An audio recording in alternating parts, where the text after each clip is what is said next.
What up, y'all? This is your boy, Mr. Downtown Ray Mello, and you're listening to the Entertainment Report for Monday, November 3rd, 2014, delivering some of the major stories and trends going on in the world of entertainment and beyond. You can follow the show on Facebook or on Twitter, facebook.com/The Entertainment Report with Ray Mello, that's RAYMELO, or on Twitter at The Enter Report.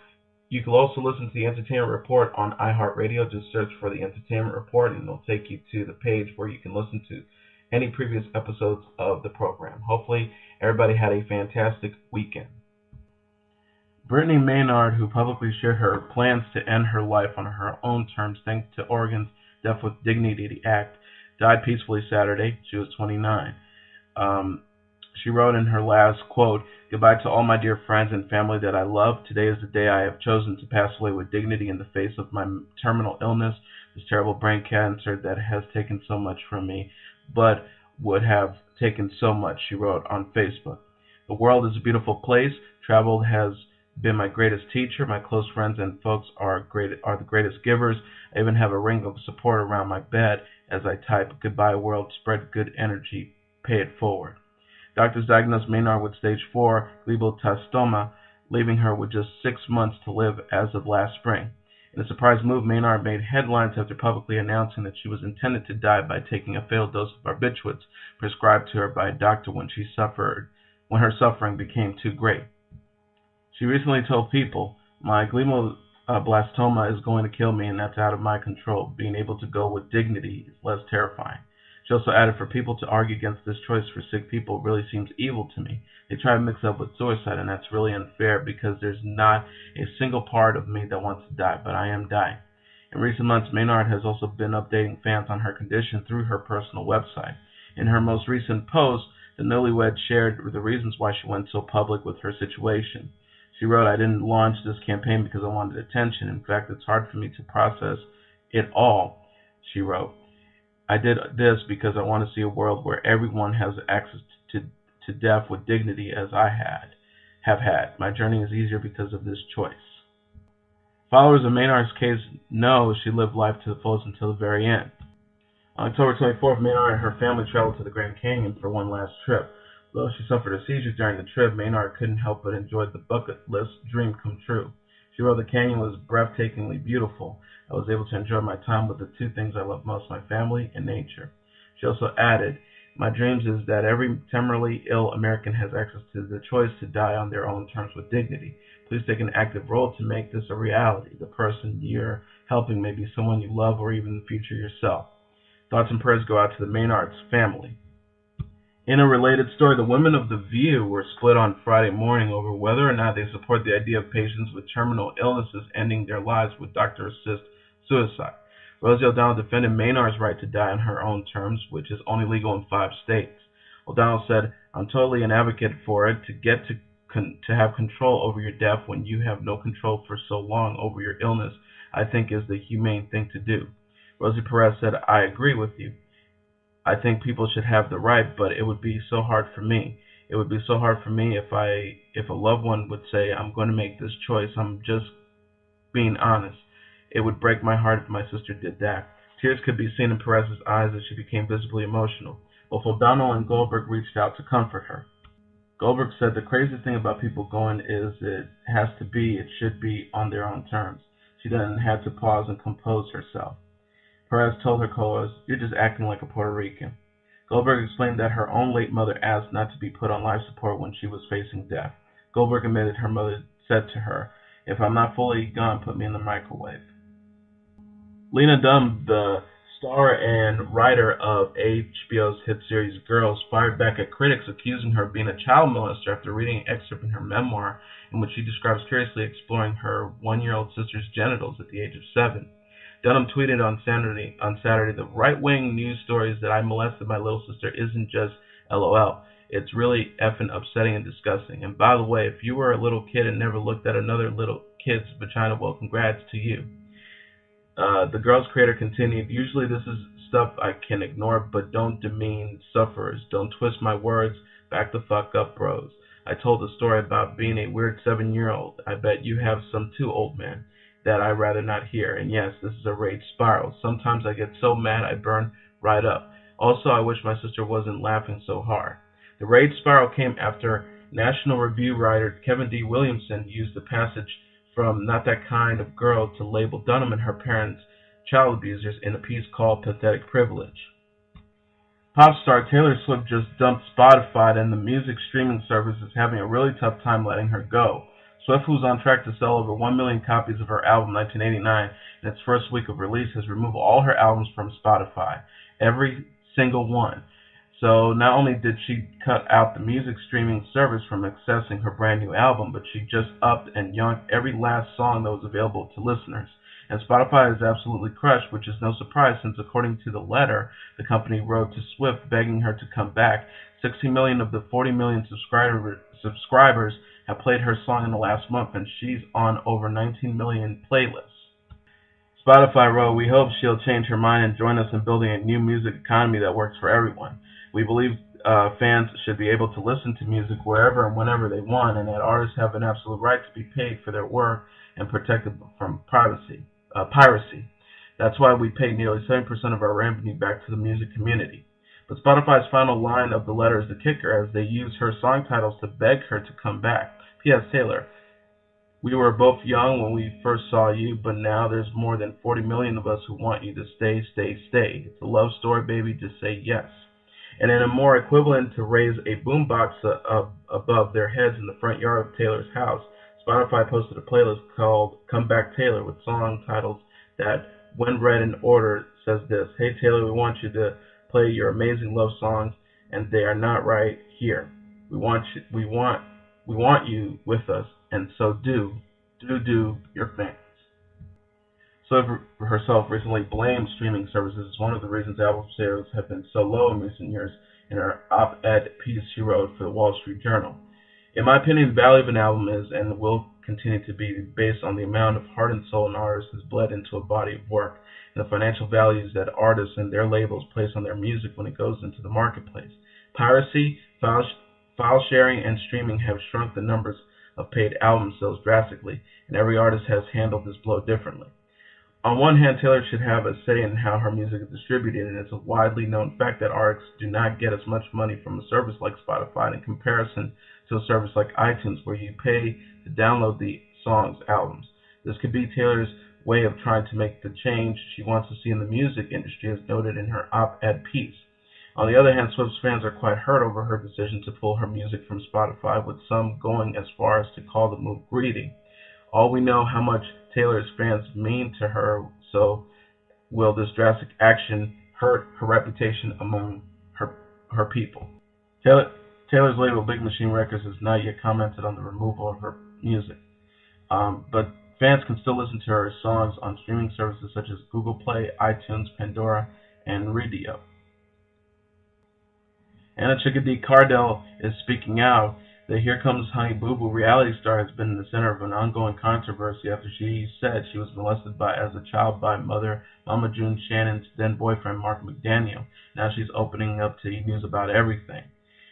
Chickadee told Kat Sadler during a one-on-one sit-down interview, "Mama can be very selfish. She ain't telling me she loved me in a long time."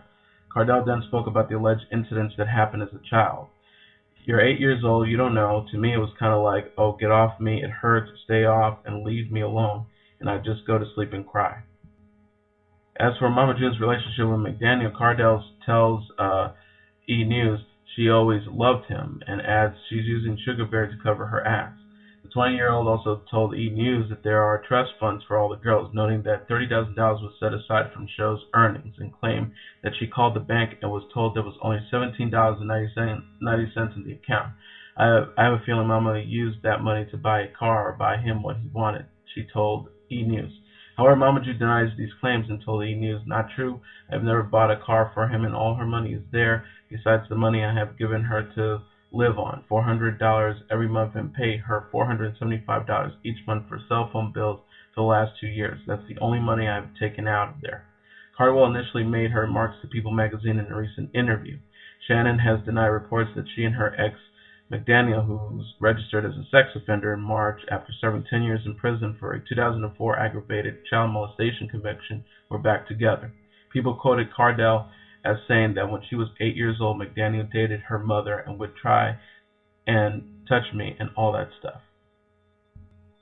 The late Oscar de la Renta was loved by fashion's elite, Hollywood stars, and global activists alike, many of whom attended his funeral Monday in New York City.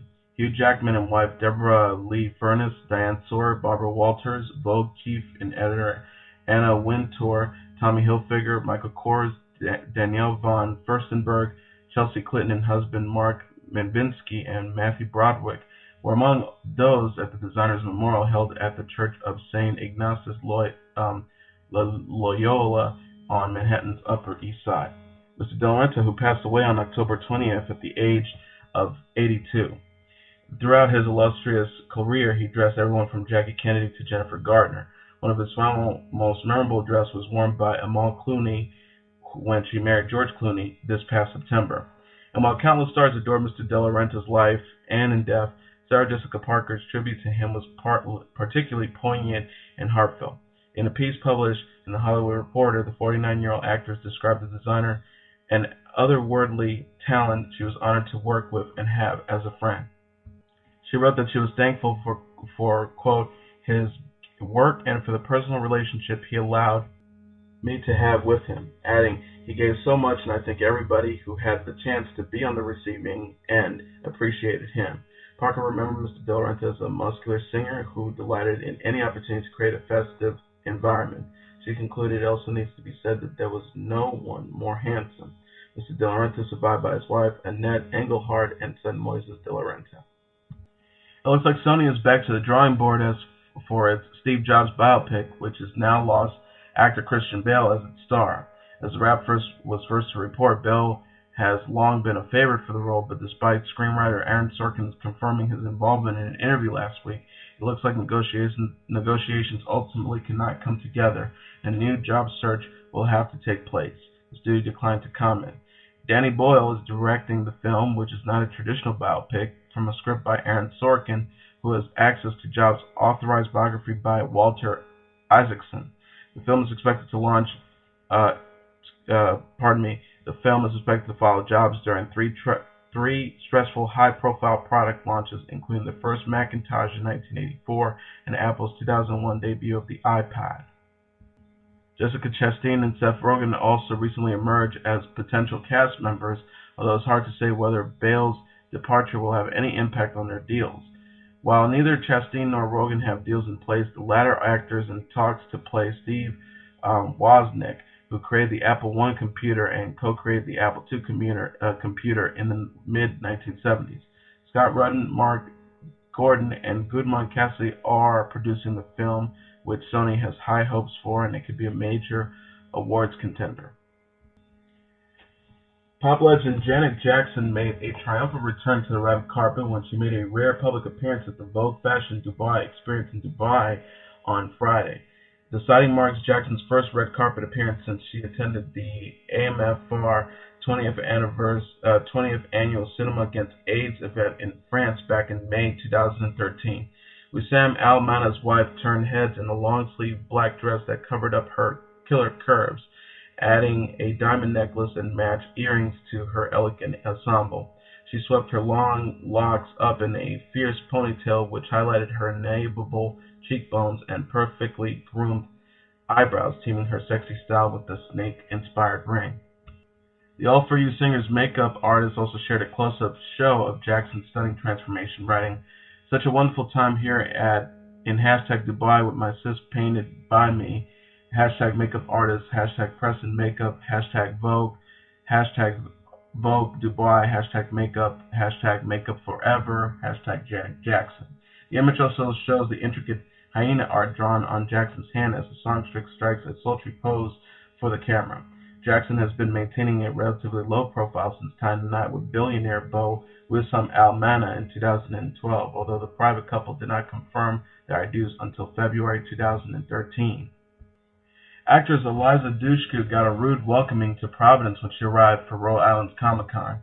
Police say thieves stole the actress' Louis Vuitton handbag as she was checking into a hotel early Saturday. Dushku said on Twitter that the bag was a gift from Sharon Osbourne, and she was stressed out because the suspects possibly were staying at the same hotel. The ordeal had a happy ending, however, as police later arrested a suspect and found the handbag in a hotel room after reviewing surveillance videos. Dushku tweeted after, "Update: men found in hotel with my luggage and apprehended and spending weekend in jail until. You guys helped this happen. I'm very grateful. See you soon." Police say they arrested 27-year-old Scott Pryor and were searching for 30-year-old Jamie Lang. It's not clear if they have lawyers. The 33-year-old actress is probably best known for a role on the TV show Buffy the Vampire Slayer. R&B singer Chris Brown went in on Adrienne, Bailon, and Tamar Braxton after the two co-hosts discussed his relationship with model Tarrueche Tran on The Real today. The ladies argued that Tarrueche puts up with Brown's antics because she and her friends love the fame that comes with dating a guy like Chris. Bailon asked, "Do you think some of your friends reap some of the benefits of her dating Chris Brown? Really, are your friends going to tell you to leave that?" Well, Chris did not like that at all, and he made that very clear on his Instagram page. Posting a photo of Bailon, Brown captioned the picture, "Bring that ass here, boy, Adrienne Bailon. Your old trout mouth ass bitch. You tried it. Won't you the same bitch that was fucking with the married men? You also was keeping up with the Kardashians. You can't talk about relationship goals when you don't have life goals. Ain't you a cheetah girl? Last time you was important, niggas was riding spinners and wearing 6X talk tees. You're the same bitch having like threesomes like the rest of these hoes. You tried it too, Tamar Braxton. You take the role of the ugly sister. It's always the people with no careers that talk all that shit. That plus plastic surgery fucked your face, but bitch look like." She's always saying, "Huh? Muppet face ass." Hashtag basic bitch problems. Hashtag though Tiana's. I don't even need a photo for tomorrow. That bitch is beat up in every photo. Hashtag I can make a broke bitch rich, but I don't fuck with broke bitches. And it didn't end there. Chris also posted a video which he later deleted and said, "I ain't got no chill button. If you don't like it, fuck you." However, he must have had a change of heart because he posted another video and said, "Everybody's entitled to their opinion. I'm entitled to mine. Then, fuck you mean. Some days you the bug, some days you're the windshield."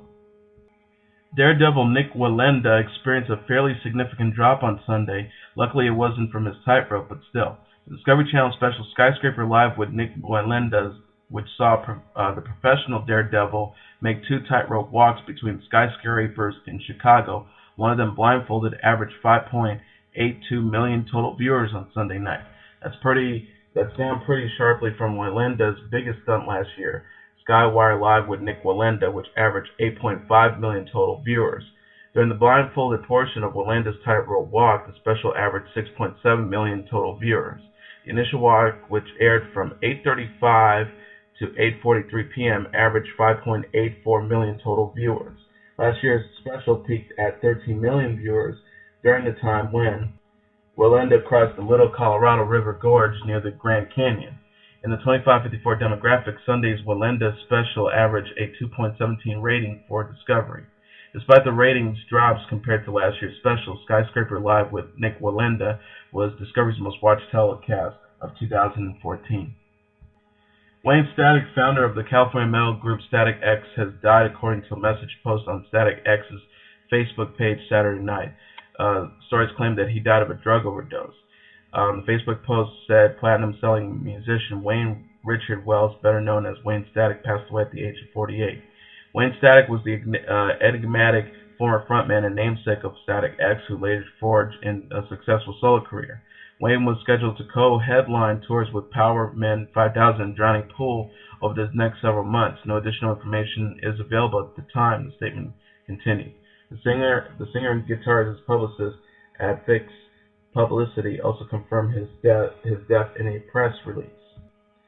Static found his namesake band in 1994 in Los Angeles. The group signed with Warner Brothers Records in 1998 and released their platinum-selling album Wisconsin Death Trip a year later. The band, whose sound was described as nu metal, released 5 more studio albums over the next decade before going on a hiatus in 2010. Static went on to release his debut solo CD, Pighammer, in 2011. Several musicians, including Billy Corgan of Smashing Pumpkins and Corey Taylor of Slipknot and Stone Sour, tweeted their condolences. And finally, the movies Ouija and Nightcrawler claim tied for this weekend's box office. Thanks to a Hollywood boost, Universal's Ouija held far better than expected in its second week to tie with Jake Gyllenhaal's new indie crime thriller Nightcrawler for the North American box office crown. Ouija took an estimate of $10.9 million from 2,899 theaters for a 10-day domestic total of $35 million. Open Road Films' critically acclaimed Nightcrawler, playing in 2,766 locations, is also estimated a weekend take of $10.9 million. The race won't be called until Monday morning when final grosses are tallied, although most rivals have Ouija slightly ahead. Overseas, Teenage Mutant Ninja Turtles wowed with a China debut of $26.5 million for an international weekend take of $34.7 million and a foreign total of $244 million. Globally, the Paramount title has now earned $434.5 million. Ouija grossed another $5.7 million internationally from 19 territories, including a number one finish in the UK with $2.2 million for an early foreign total of $7.7 million and a world come of $42.7 million. In North America, box office observers had expected Nightcrawler to win by a safe margin, but Ouija fell just 45%, far less than most horror titles in their second frame. Fury, Gone Girl, and The Book of Life rounded off the top five. Fury made $9.1 million this weekend, while Gone Girl from Fox New Regency made $8.8 million. The Book of Life from Fox Real FX made $8.3 million. Keanu Reeves' John Wick made it to number 6 from Lionsgate. It made $1.1 million. Bill Murray's indie comedy St. Vincent sported the best hold of the year for a film in its second weekend in national release. St. Vincent from the Weinstein Company and the Chernin Entertainment grossed in $7.8 million from 2,552 locations for a domestic total of $19.5 million and a decline of 0%. Coming in eighth was Alexander. Had a very good, very bad day, which is the movie with Steve Carell, made $6.5 million. Number 9 was The Judge, which stars Robert Downey Jr. and Robert Duvall from Warner Brothers. It made $3.4 million. And wrapping things up in the top 10 was Dracula Untold from Universal Legendary, which made $2.9 million. And that is your entertainment report for Monday, November 3rd, 2014. I'm your host, Mr. Downtown Ray Mello. Tonight marks the 100th episode of the Entertainment Report. I would like to take this opportunity to thank everybody that's been listening to the show since day one. And this is such a milestone, and I'm going to continue doing what I'm doing because of you guys listening and tuning in anytime you want. So thank you very much for listening to the program every single day, 5 days a week. And I'm going to continue doing what I'm doing and entertaining you guys with delivering some of the major stories going on in the world of entertainment and beyond.